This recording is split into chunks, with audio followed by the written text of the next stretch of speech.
नमस्कार मित्रांनो, स्वागत आहे तुमचं या व्हिडिओमध्ये। रामनवमी निमित्त आपण प्रभू रामचंद्रांच्या जन्माबद्दलची माहिती घेणार आहोत। या व्हिडिओमध्ये ही जी माहिती आहे ते इंग्रजी भाषेमध्ये दिलेली आहे। आपण ती माहिती मराठीमध्ये समजून घेणार आहोत।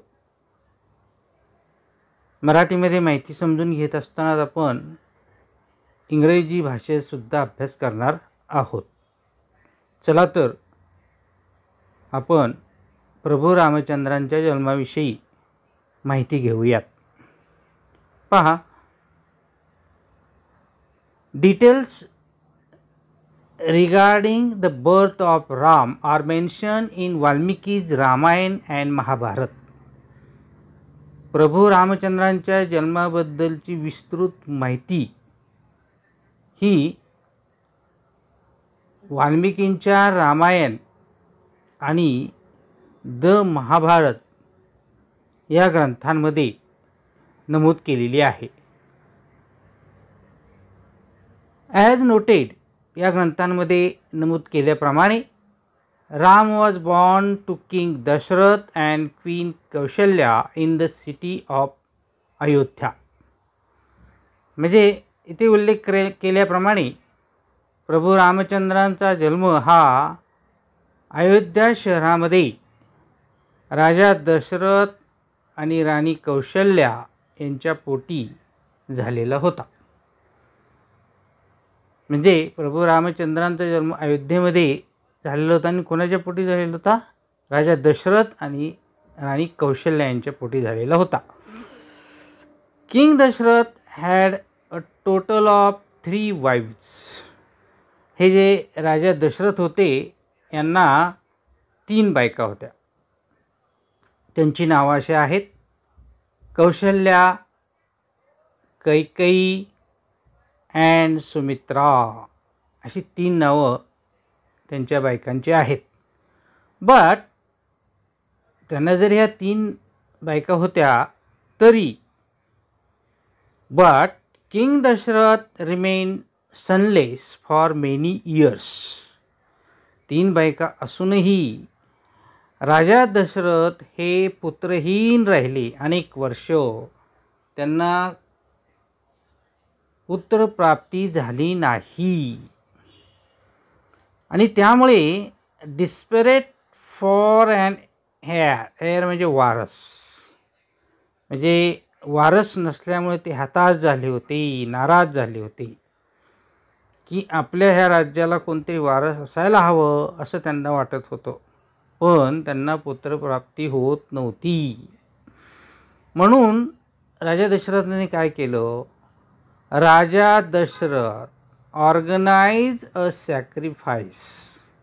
म्हणून राजाने काय केलं? काहीतरी उपाय केला पाहिजे म्हणून त्यांनी एक यज्ञ आयोजित केला आणि तो जो यज्ञ आहे sacrifice to be conducted under the authority of the sage. Sage म्हणजे ऋषी। आणि हा यज्ञ हा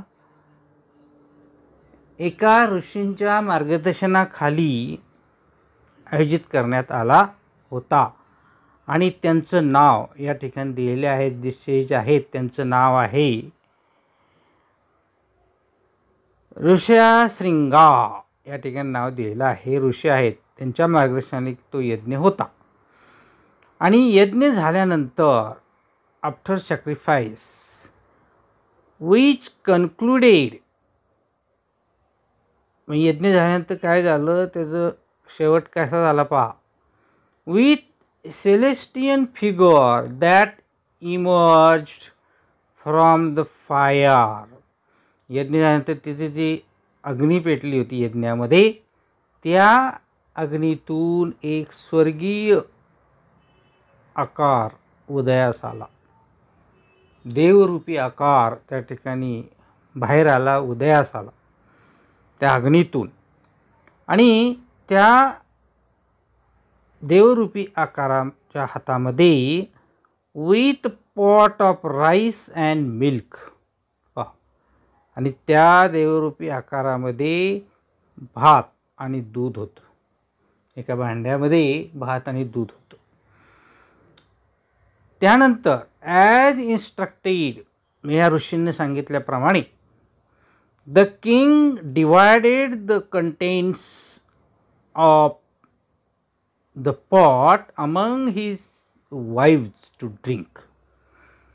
ऋषींनी सांगितले की राजा आता हे जे आहे भात आणि दूध हे काय कर, विभागून तिघींना दे.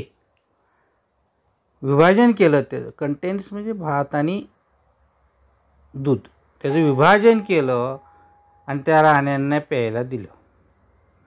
ॲज अ रिझल्ट त्याचा परिणाम काय झाला, कौशल्या गेव बर्थ टू राम. कौशल्यानं रामाला जन्म दिला. बघा जन्म कसा झाला या ठिकाणी सांगितलेलं आहे.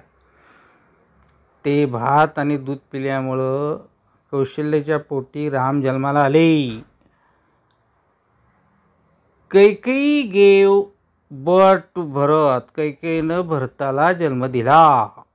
And Sumitra bore twins. आणि तिसरी जी पत्नी सुमित्रा आहे तिने जुळ्या मुलांना जन्म दिला. त्यांची नावं आहेत लक्ष्मण अँड शत्रुघ्न. दस द बर्थ ऑफ 4 सन्स. अशा पद्धतीनं 4 मुलांचा जन्म झाला. 3 बायकांना 4 मुलं झाली. Thus the birth of 4 sons. दशरथा's desire was fulfilled. अशा पद्धतीनं राजा दशरथाची इच्छा होती की आपल्याला कोणतरी वंशज असायला हवं. ते वंशज त्याला प्राप्त झाले आणि त्याची इच्छा पूर्ण झाली.